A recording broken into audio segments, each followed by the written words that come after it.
Poursuivons sa visite du travail au Royaume du Maroc. Le ministre de la Santé, Dr Jama Kié, et sa délégation se sont rendus hier au centre hospitalier universitaire Ibn Sina de Rabat. La délégation a été chaleureusement reçue par le professeur Abdelrader Erougani, directeur du centre hospitalier Ibn Sina. Ali Abdoulaye est avec nous sur ce plateau. Bonsoir Ali. Bonsoir. Et que pouvez-vous nous dire sur cette visite du ministre de la Santé au Maroc?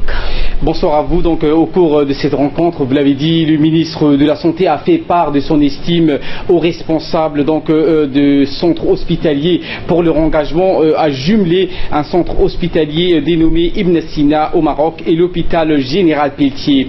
Pour les directeurs de l'hôpital Pelletier, Hussein Mahmad, ce projet de jumelage Asma va contribuer à faire de l'hôpital général Pelletier un centre hospitalier universitaire dans un proche avenir.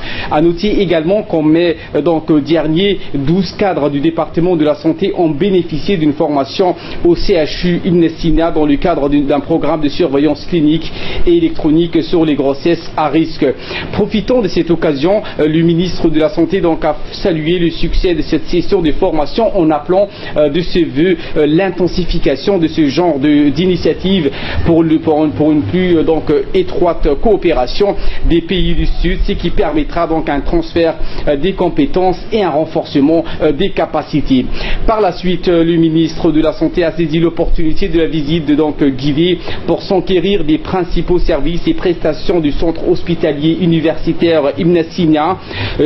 Celui-ci englobe une dizaine d'établissements hospitaliers disposant au total, je cite, 2767 lits.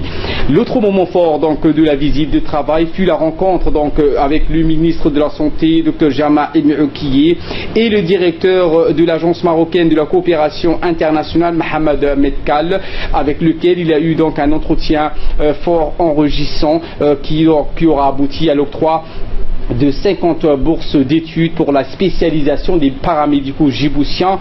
Au cours de cet entretien, il a été question également de la facilitation des procédures d'octroi des bourses d'études pour que les paramédicaux djiboutiens puissent intégrer les cursus de spécialisation pour l'année universitaire à venir, en 2018-2019. Enfin, le ministre de la Santé, Dr Jama, a indiqué que l'excellence des relations marocaine est le reflet des liens solides d'amitié et de fraternité que partage le président de la République djiboutien Ismaël Marguelé et son Altesse royale le roi Mohammed VI du Maroc.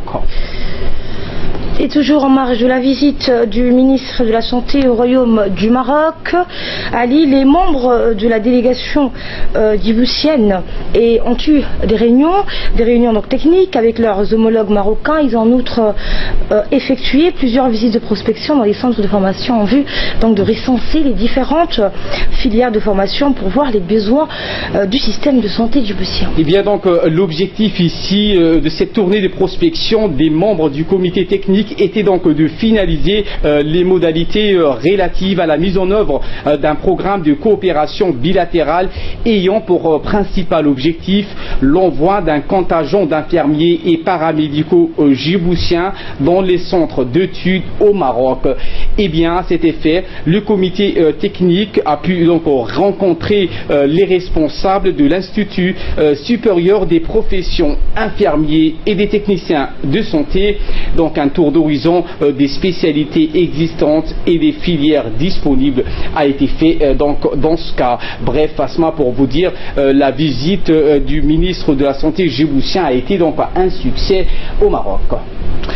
Merci à Abdelhaye pour ces précisions concernant la visite du ministre de la Santé au Maroc.